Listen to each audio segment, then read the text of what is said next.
అదే పనిగా ఆలోచిస్తున్న అతను ఒక్కసారిగా ఉలిక్కిపడినట్లయ్యాడు. తను ఏంటి ఆలోచిస్తున్నాడు? ఒక్కసారిగా అతని ముఖం గంభీరంగా మారిపోయింది. మంజరి అతని వైపు ఓరగా చూసింది. అందంగా, హుందాగా, టీవీగా ఉన్నాడు. ముఖం మాత్రం కాస్త గంభీరంగా ఉంది. కారణం ఊహించసాగింది. తన పట్ల అలా ప్రవర్తించినందుకు తప్పు చేసినట్లు బాధపడుతున్నాడేమో అని సరిపెట్టుకుని తనలో తాను నవ్వుకుంది. కారు ఓ పెద్ద బట్టల షాప్ ముందు ఆగింది. కారులో నుండి ఇద్దరూ దిగి షాపులోకి వెళ్లారు. షాపు ప్రొపరేటర్ కృష్ణతిలకను చూస్తూనే లేచి నమస్కరిస్తూ, రండి, మా షాపుకి చాలా రోజులకొచ్చారు అన్నాడు ఎంతో వినయంగా. కృష్ణతిలక్ నవ్వి ఖరీదైన పట్టుచీరలు చూపించమని చెప్పాడు. అక్కడ ఉన్న 2 స్టూల్స్ లాగి ఇద్దరినీ కూర్చోమని మర్యాద చేసి చీరలు తీసి చూపించసాగాడు షాపు యజమాని. ఆ వైజాగులో శ్రీపతిరావు గారికి ఎంత పేరుందో కృష్ణతిలక్కి అంత పేరు ఉంది. అతనికి 10 మందితో పరిచయం ఉంది. ఎందరో ఐశ్వర్యవంతులు తమ కూతుళ్లని ఇవ్వాలని, చెల్లెళ్ళనిచ్చి పెళ్లి చెయ్యాలని అతని చుట్టూ తిరిగి చాలా ప్రయత్నాలు చేశారు. ఎవరి ప్రయత్నం ఫలించనివ్వకుండా అతి నేర్పుగా వాళ్ళని తప్పించుకుని తిరిగేవాడు. షాపు సేల్స్ మ్యాన్ చీరలు చూపిస్తున్న ప్రొపరేటర్ కూడా దగ్గరే ఉన్నాడు. మంజరి చీరలు చూస్తూ కూర్చుంది. కృష్ణతిలక్ ఆమె చీరలు సెలెక్ట్ చేస్తుంటే తనకేమీ పట్టనట్లు కూర్చున్నాడు. కూడా రమ్మన్నావు, వచ్చాను అంతే అన్నట్లుంది అతని ధోరణి. ఆమెకు చిరాకు వేసింది. అసలు ఇతను తన కూడా ఎందుకు వచ్చినట్లు? అంతలో ఒక చిన్నబ్బాయి కూల్ డ్రింక్ పట్టుకుని వచ్చాడు. ప్రొపరేటర్ వారిద్దరికీ చెరొక కూల్ డ్రింకు అందించాడు. అతను ఈ కూల్ డ్రింక్ తాగడానికే వచ్చాడు అనుకుంది మనసులో కసిగా. లేకపోతే తను ఇందాకట్నుంచి గమనిస్తోంది. ఒక్క మాట మాట్లాడలేదు. 1000 రూపాయల పట్టుచీరలు ఓ 5 ఎంచి అతనికి చూపించి ఎలా ఉన్నాయి అని అడిగింది. బాగానే ఉన్నాయి అన్నట్లు తలూపి, నీకు నచ్చాయా అని అడిగాడు. నచ్చాయి అన్నట్లు తలూపింది. దానికి తగిన మ్యాచింగ్ జాకెట్లు కూడా తీయించి 5000 రూపాయల చిల్లర బిల్లు చెల్లించి ప్యాకెట్లతో సహా యువతలకొచ్చారు. మరో 2-3 షాపులు తిరిగి మిగతా డబ్బుతో చీరలు కొనుక్కుంది. ఏ షాపులోకి వెళ్లినా ఎంతో గౌరవంగా ఆహ్వానించిన వాళ్లే. అతనితో అలా వెళ్లినందుకు మనసులో కాస్త గర్వం కలిగింది. కృష్ణతిలక్ భారీగా తనకి అందరూ గౌరవం ఇస్తారు. తనకి అనుకోకుండా ఇంత అదృష్టం పట్టినందుకు ఆమె మనసులోనే ఆశ్చర్యపోయింది. ఇది కల కాదు కదా అనుకుంది 10 సార్లు. ఇంకేమైనా కొనుక్కోవాల్సినున్నాయా? అతను కారు స్టార్ట్ చేస్తూ మామూలుగా ప్రశ్నించాడు. ఇంకేమీ లేవు అన్నట్లు తల తిప్పింది. కారు మెల్లగా పరుగులు తీస్తోంది. ఇద్దరూ కొద్దిసేపు మౌనంగా ఉండిపోయారు. మంజు, అతని కంఠస్వరం శాంత గంభీరంగా ఉంది. ఏంటి అన్నట్టు తల తిప్పి చూసింది అతని వైపు. నీతో నేను కొద్దిసేపు ప్రత్యేకంగా మాట్లాడాలి. తను కంఠం తగ్గించి మెల్లగా చెప్పాడు. ఆ మాటలు వింటూనే ఆమె వదనం అరుణవర్ణం దాల్చింది. సిగ్గుతో కనురెప్పలు బరువుగా కిందకు వాలిపోయాయి. అతని వైపు కళ్ళెత్తి చూడలేకపోయింది. చేతి గోళ్లవైపు శ్రద్ధగా చూస్తూ మౌనంగా ఉండిపోయింది. నీకు అభ్యంతరమా? ఆమె వైపు చూస్తూ అడిగాడు. చెప్పండేంటో అని మెల్లగా అంది. ఇప్పుడు కాదు. మరి అన్నట్లు అతని వైపు చూసింది. సాయంత్రం సినిమాకు వెళదామని చెప్పి ఇద్దరం కలిసి ఎక్కడికైనా వెళదాం. మంజు ముఖం ఒక్కసారిగా ఎర్రబడిపోయింది. ఇద్దరం సినిమాకు వెళదామంటే బాగుండదేమో సందేహిస్తున్నట్లుగా అంది. పర్వాలేదు, నువ్వు మీ నాన్నగారితో చెప్పు. నేనా? అప్రయత్నంగా ఆమె ఎడం చెయ్యి గుండెల దగ్గరగా చేరింది. కళ్ళు విశాలం చేసుకుని చూసింది. ఆ పని మాత్రం నా వల్ల కాదు అన్నట్లు. అతను విసుగ్గా చూశాడు. మరి ఎలా అన్నట్లు. ఆమె మాట్లాడలేదు. నువ్వే మీ నాన్నగారితో ఎలాగో చెప్పాలి. నేనెలా చెబుతాను? ఆమె క్షణంసేపు మౌనంగా ఉండి తర్వాత మెల్లగా అంది. బట్టల ప్యాకెట్లలో 2 ప్యాకెట్లు వెనక్కు పెట్టేసి, మీరు ఇవి ఎక్కడైనా దాయండి. ఇంకా కొనుక్కోవలసినవి ఉన్నాయని సాయంత్రం మళ్ళీ వద్దాం అంటూ చెప్పింది. ఆ మాటలు వింటూనే అతని కళ్ళు ఆనందంతో మెరిశాయి. దట్స్ ఏ గుడ్ ఐడియా అంటూ మెచ్చుకోకుండా ఉండలేకపోయాడు. ఆమె చిరునవ్వునవి ఊరుకుంది. మంజరిని హోటల్ దగ్గర దించేసి ఇంటికొచ్చే వరకు శ్రీపతిరావు గారు శేషయ్య గారి దగ్గరే ఉన్నారు. కొడుక్కి శేషయ్య గారితో మాట్లాడే అవకాశం ఆయన ఇవ్వలేదు. సాయంత్రం 4 గంటలకొస్తాను. జ్యువెలరీ షాపుకి వెళదాం. తండ్రి కూతుళ్ళిద్దరినీ సిద్ధంగా ఉండమని చెప్పి ఆయన ఇంటికి వెళ్ళిపోయారు. ఇంటికొచ్చాక భార్యతో అన్నారు, అమ్మాయికి వస్తువులు కొందాం. నువ్వు 4 గంటలకు సిద్ధంగా ఉండు, ఇద్దరం వెళదాం. ఆ మాటలు వినగానే ఆవిడ కోపంతో మండిపడింది. నేనెందుకు అంటూ. అమ్మాయిని నువ్వు చూడలేదు కదా అని. దాన్ని చూసేదేమిటి? అదేమైనా లక్షాధికారి కూతురా, కోటీశ్వరుడి కూతురా? ఆ శేషయ్యగాడి కూతురేగా, తండ్రిలాగే ఉంటుంది అంది ఈసడింపుగా. ఆయన కొద్ది క్షణాలు ఆగి తాపీగా అన్నారు. నువ్వు చూసేది ఆ అమ్మాయిని కాని ఆమె వేసుకున్న బంగారాన్ని, వాళ్ల ఇంటి ఐశ్వర్యాన్ని కాదు. ఈ శేషయ్య పేదవాడని తెలుసు. ఇక ఆ అమ్మాయికి ఒంటిమీద బంగారం ఎలా ఉంటుంది? అందుకే నువ్వు చూడనక్కర్లేదు అనుకుంటున్నావు అంటూ నవ్వారు. నీ మనసులో సంగతి నేనెప్పుడో కనిపెట్టేశాను సుమా అన్నట్టున్నాయి ఆయన మాటలు. అంత సూటిగా భర్త తనని అలా అంటుంటే సహించలేనట్టుగా ముఖం పెట్టింది. చూడు పద్మావతి, ఆ అమ్మాయి ఈ ఇంటికి కోడలుగా రావడం నీకిష్టం లేదని తెలుసు. ఆమె వచ్చిన కొద్ది రోజులకే ఈ ఇల్లు కళకళ్లాడుతూ ఎంతో మారిపోతుంది. ఆ మార్పుకి నువ్వే ఆశ్చర్యపోతావు. నేను అలా చేయడం మంచిదే అయింది అని నువ్వే తెలుసుకుంటావు. ఆవిడ మాట్లాడకుండా అక్కడి నుండి వెళ్ళిపోయింది. శ్రీపతిరావు గారు కారులో హోటల్కి వెళ్లి తండ్రి కూతుళ్లను తీసుకుని జ్యువెలరీ షాప్కి వెళ్లారు. అక్కడ ఆమెకు నచ్చిన వస్తువులు, కొన్ని సెట్లను కొన్నారు. పెద్ద వస్తువులు, వడ్డాణం, గొలుసు ఆర్డర్ ఇచ్చారు చేసివ్వడానికి. అట్నుండి తిరిగి వచ్చేసరికి రాత్రి 7 గంటలయింది. వాళ్ళొచ్చేసరికి కృష్ణతిలక్ హోటల్లో వీళ్ల కోసం వెయిట్ చేస్తున్నాడు. అంతకుముందే శ్రీపతిరావు గారికి, శేషయ్య గారికి చెప్పి ఉండడం వలన అతని రాకకెవ్వరూ ఆశ్చర్యపడలేదు. ఇద్దరూ షాపుకి వెళతామని చెప్పి బయలుదేరారు. కృష్ణతిలక్ కారుని తిన్నగా ఓ ఇంటి ముందు ఆపాడు. అది కొత్తగా కట్టిన ఇల్లు. ఇంటికి తాళం వేసుంది. ఇది ఎవరిల్లు? ఇంటికి తాళం వేసుందేమిటి అన్నట్టు చూసింది అతని వైపు. అతను ఆ చూపులు పట్టించుకోనట్టు తాపీగా కారు దిగి అటు తిరిగి వెళ్లి కారు డోరు తెరిచాడు. ఆమెకు అర్థం కాలేదు. క్షణంసేపు అయోమయంగా చూసి ఏమనుకుందో ఏమో తాను కూడా కారు దిగింది. కోటు జేబులో తాళాలు తీసి తలుపులు తెరిచాడు. అంతా చీకటిగా ఉంది. అతని వెనకాలే లోపలికి వెళ్ళింది. లైటు వేయగానే ఆ హాలంతా వెలుతురుతో నిండిపోయింది. సోఫాలో కూర్చుంటూ ఆమెను కూర్చోమన్నాడు. అతని ఎదురుగా సోఫాలో కూర్చుని చుట్టూ చూడసాగింది. అతను మామూలుగా చెప్పాడు, ఈ ఇల్లు తన ఫ్రెండ్దని, వాళ్లు ఫ్యామిలీతో తిరుపతి వెళుతుంటే తాళాలు అడిగి తీసుకున్నాను అని. ఆమె మాట్లాడలేదు. తలవంచి కూర్చుంది.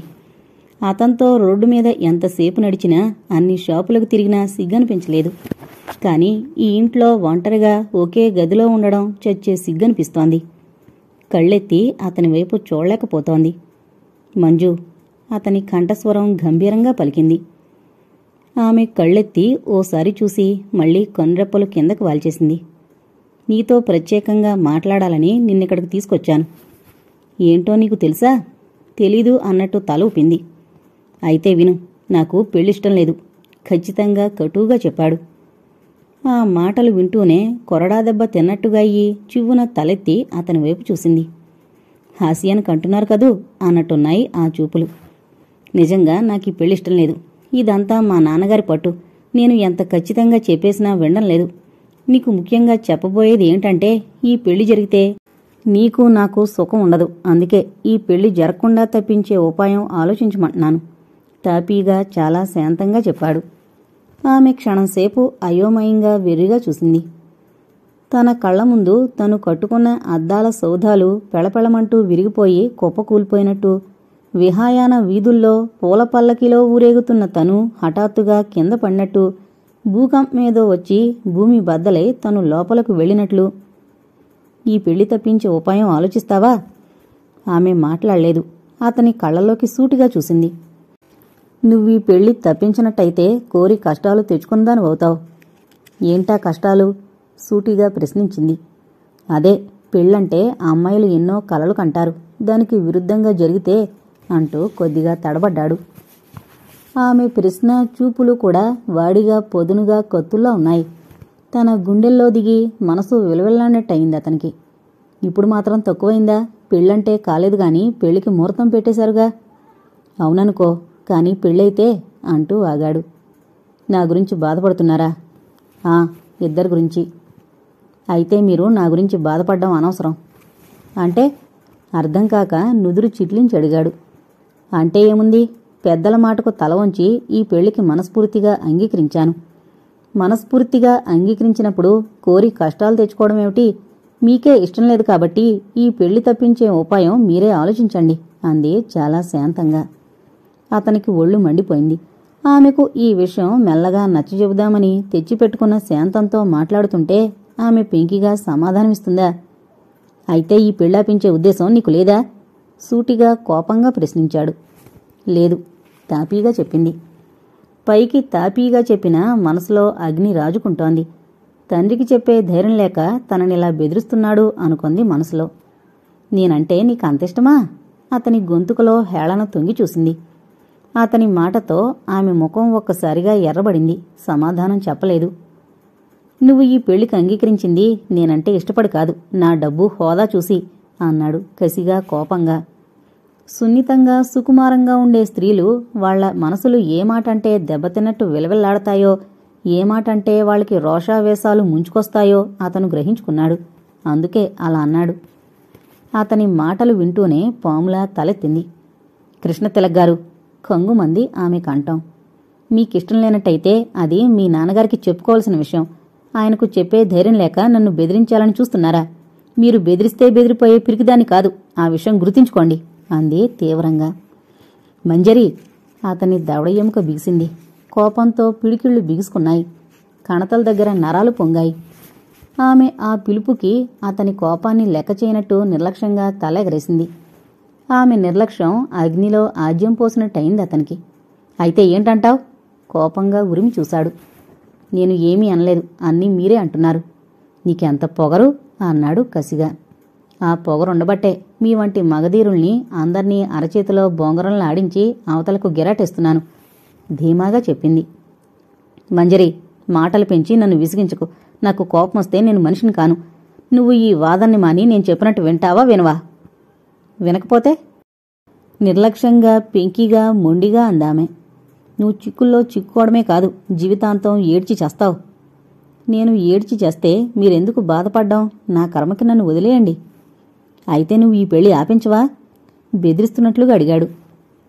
పెళ్లి చేసుకోబోయే వ్యక్తి అలా కటువుగా మాట్లాడుతుంటే మనసులో దుఃఖం ఒకవైపు తన్నుకొస్తుంటే కోపం ఒకవైపు ముంచుకొస్తోంది. అతను తండ్రితో చెప్పే ధైర్యం లేక తనని నిలదీసి భయపెట్టి బెదిరించడంతో ఆమెలో ఒక విధమైన మొండి ధైర్యం, పెంకితనం తలెత్తాయి. ఈయన మాటలకి తనెందుకు భయపడాలి? ఆయనకు ఇష్టం లేకపోతే తనెందుకు బయటపడాలి? ఈయన గురించి తనెందుకు మాట పడాలి? తెలుసో తెలియకో ముందుకు అడుగు వేశాను. భయంతో వెనక్కి అడుగు వేయడం పిరికితనమే అవుతుంది.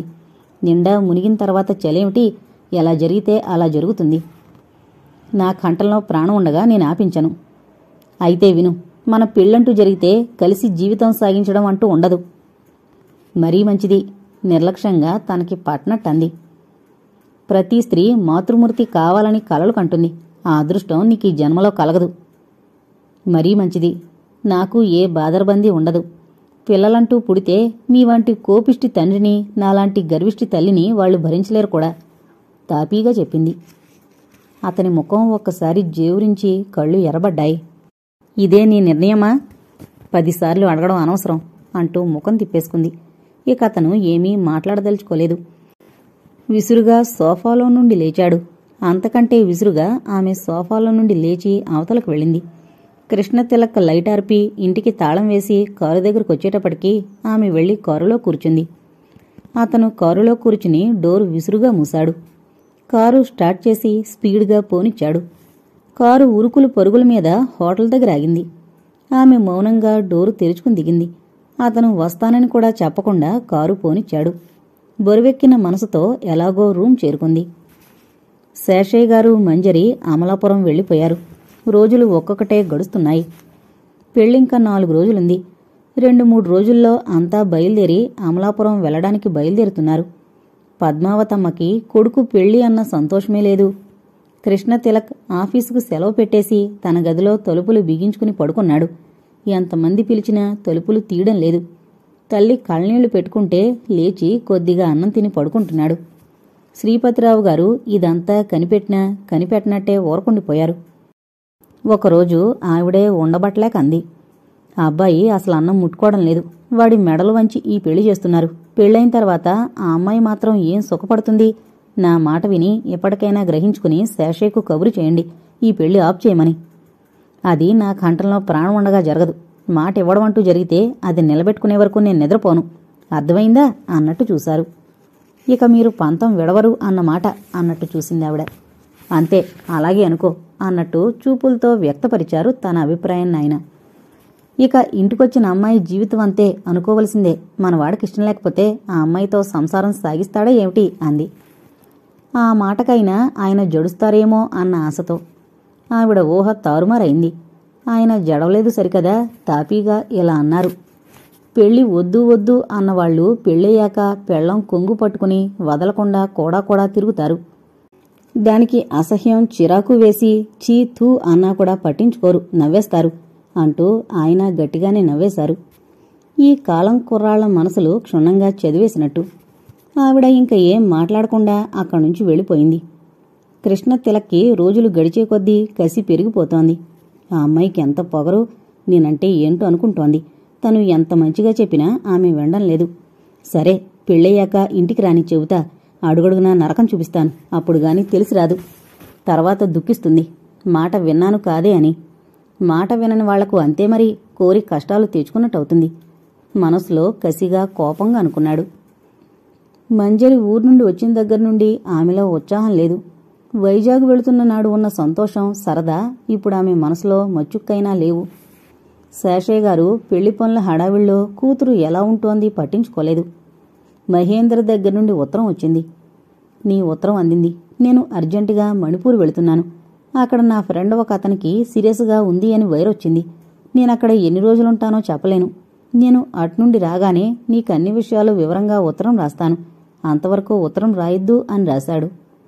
అతనికి తన పెళ్లి అని కూడా రాయలేదు. ఉత్తరం రాసి శుభలేఖ పంపిద్దామన్నా తను ఊళ్ళో ఉండడు. పంపించడం అనవసరం అనుకుంది. మహేందర్ రాసే ఉత్తరం కోసం ఎదురుచూస్తూ కూర్చునేది. అతని గురించి ఆలోచనలే తనని ఒక్క క్షణం వదిలిపెట్టేవి కావు. మళ్లీ ఇప్పుడు బరువుగా నిట్టూర్చింది. తన ఆలోచనలన్నీ కృష్ణతిలక్ చుట్టూ తిరుగుతున్నాయి. తన ఊహలు అతని చుట్టూ అల్లుకుంటున్నాయి. ఎంత విచిత్రం! కృష్ణతిలక్ హఠాత్తుగా ఎందుకిలా మారిపోయాడు? ఆయనకి పెళ్లిష్టం లేదా? ఆ విషయం తండ్రికి చెప్పొచ్చు కదా. ఇప్పుడు తను ఏంటి చేయడం? పెళ్లి జరిగిందో తన మెడకు ఖచ్చితంగా ఉరితాడు బిగుసుకుంటుంది, తప్పదు. అప్పుడు అయ్యో అని జాలిపడేవారుండరు. పెళ్లి చేసుకున్న భర్తే అసహించుకుని దూరంగా తొలగిపోతే ఆ స్త్రీకి మిగిలిందేమిటి? భగవంతుడా, ఇప్పుడు ఏమిటి చేయడం? తను ఈ పెళ్లి కాదని తండ్రి సంతోషాన్ని తుడిచివేయగలదా? ఈ సంబంధం కుదిరిన దగ్గర నుండి ఆయన ఎంతో సంతోషంగా ఆనందంగా ఉంటున్నారు. అందరితో ఎంతో గొప్పగా గర్వంగా చెబుతున్నారు.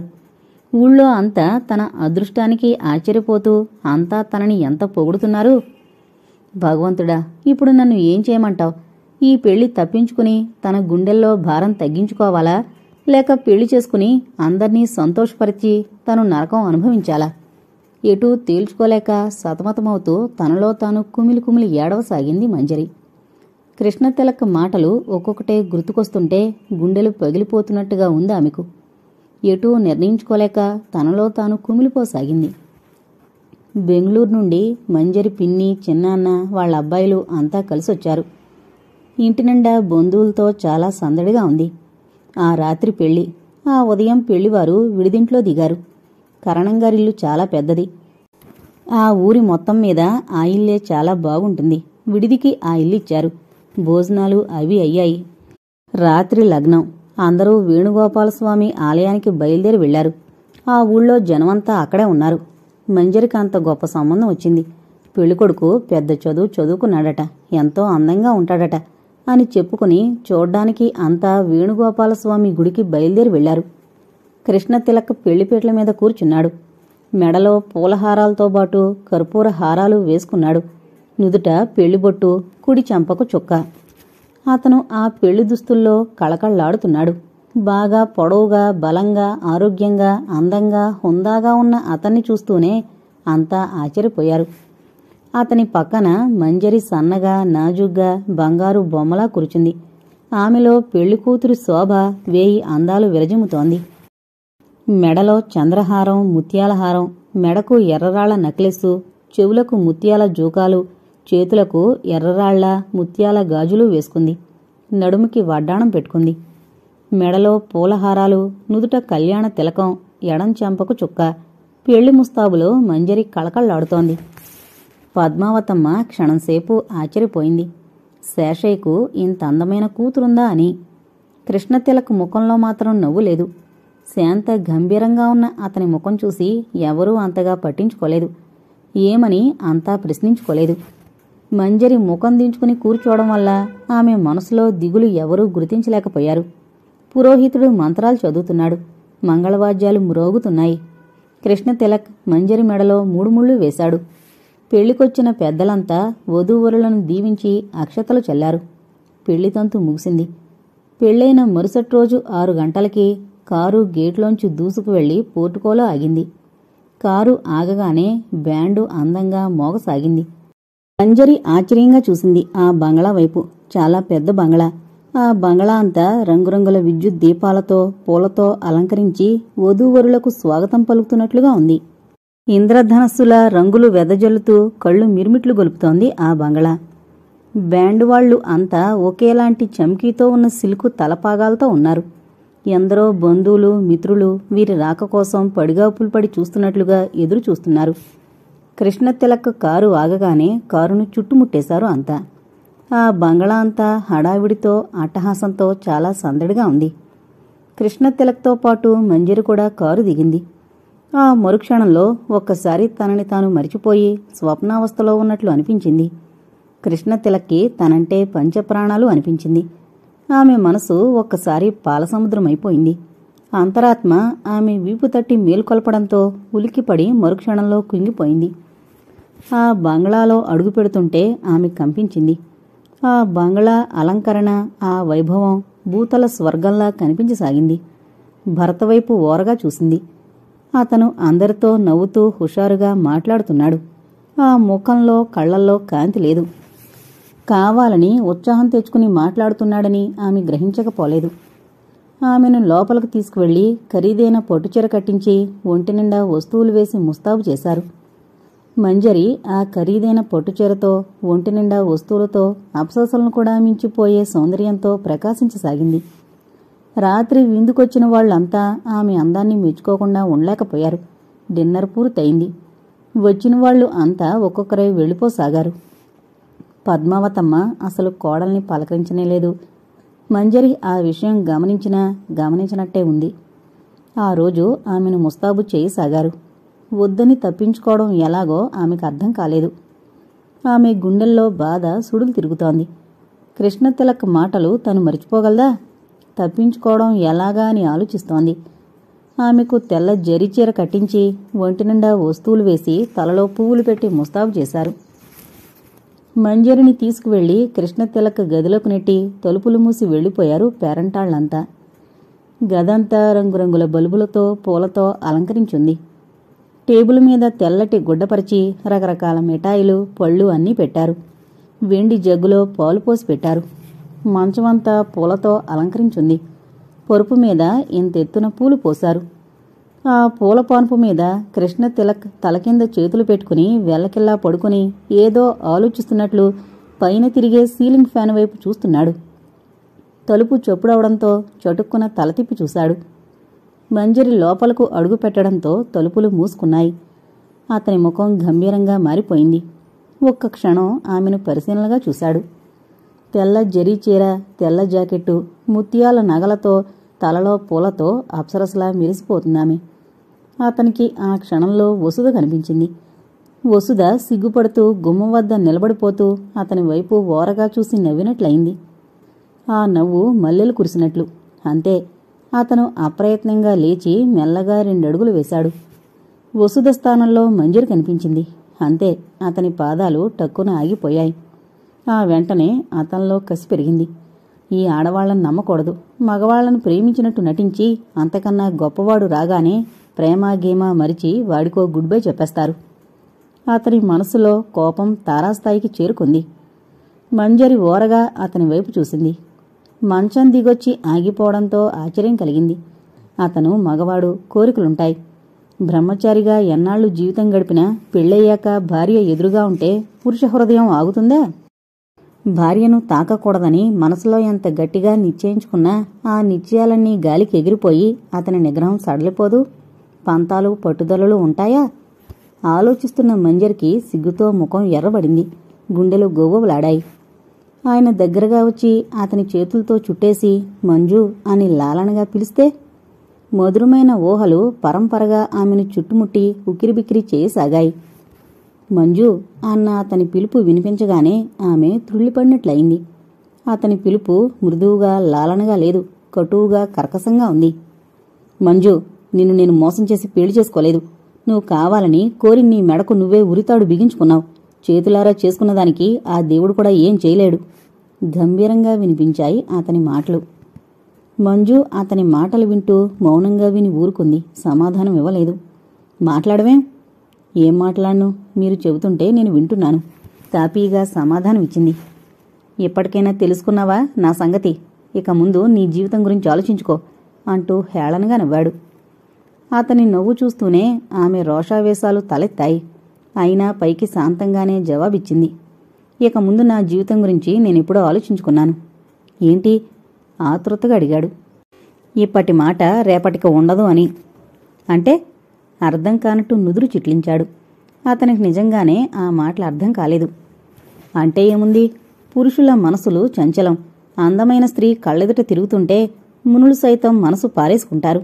ఆ సంగతి ఎలాంటి మూర్ఖులైనా గ్రహించుకుంటారు. ఒక్క మీకే అర్థం కాలేదింకా. ఆమె మాటలు వింటూనే అతనికి ఒళ్ళు మండిపోయింది. ఇంత జరిగినా కూడా ఇంకా నన్ను ఎదిరించి మాట్లాడుతున్నావు అంటే నీ పొగరు తగ్గలేదన్నమాట. పొగరంటూ ఉంటే మనిషి చచ్చిందాకా పోదు. మంజు, నేను చెబుతున్నాను విను. నాన్నగారి మాట ప్రకారం నీ మెడకి 3 ముళ్ళు వేశాను, అంతే. నేను నీతో సంసారం సాగించడం అనేది ఈ జన్మలో జరగని పని. నేను మారతాను అనుకోవడం అంతా నీ భ్రమ. ఎప్పటికైనా అర్థమైందా? ఆమె నవ్వింది. ఆ నవ్వు మృదువుగా ఎంతో అందంగా ఉంది. ముందు మన జీవితం ఇంకా ఎంతో ఉంది. ఇక ముందు జరగబోయేదేమిటో ఎవరూ చెప్పలేరు.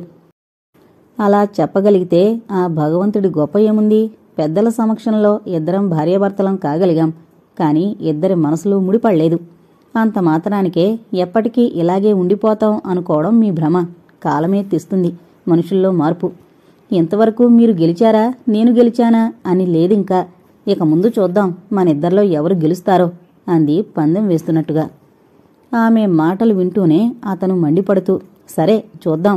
నిన్ను ఎంత దూరంలో ఉంచాలో అంత దూరంలో ఉంచుతాను. చూడు, ఈ బంధువులంతా వెళ్ళని, అప్పుడు చెబుతా నీ పని అన్నాడు కసిగా. ఆమె నిర్లక్ష్యంగా తల తిప్పుకుంది. ఆ తల తిప్పడంలో నువ్వు అన్నమాట ఎక్కడ నిలబెట్టుకుంటావులే అన్నట్లుంది. అతనికి కోపం పెరిగినా ఏమీ అనలేకపోయాడు. వాదించే కొద్దీ వాదనే పెరుగుతుంది.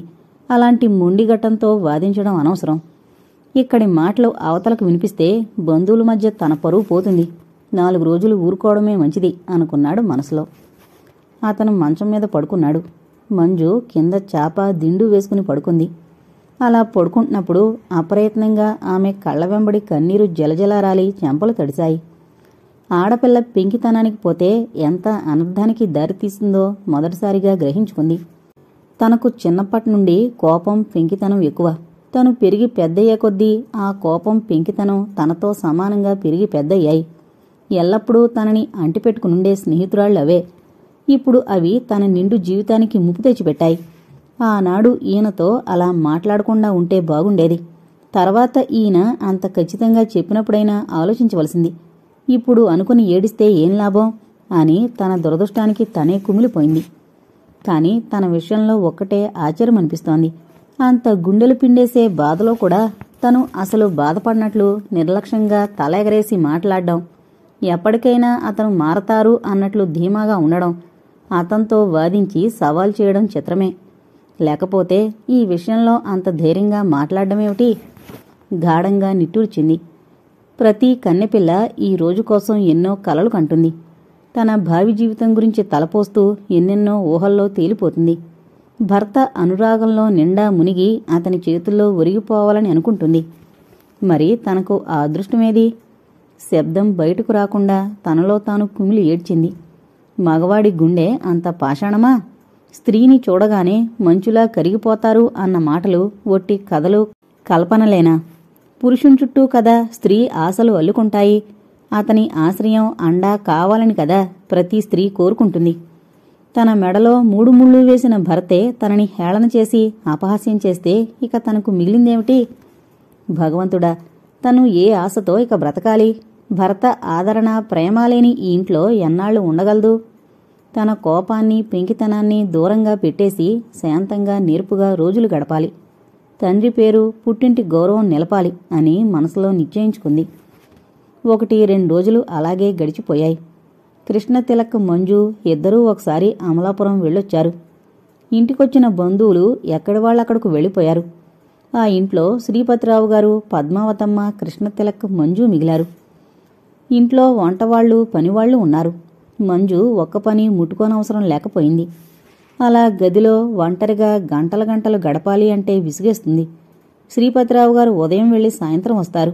పనుంటే పక్క ఊళ్ళకు కూడా వెళ్ళొస్తుంటారు. కృష్ణతిలక్ డ్యూటీ ప్రకారం టైంకి వెళుతుంటాడు. మిగతా వేళల్లో అసలు ఇంటి దగ్గరే ఉండడు. ఏ రాత్రో ఇంటికొచ్చి భోజనం చేసి పడుకుంటాడు. పద్మావతమ్మ అసలు ఆమెతో మాట్లాడదు. రాత్రులు మాత్రం తప్పనిసరిగా భర్తున్న గదిలోకి వెళ్లి పడుకుంటుంది. పగలు అస్తమాను ఆమె వేరే గదిలోనే గడుపుతుంది.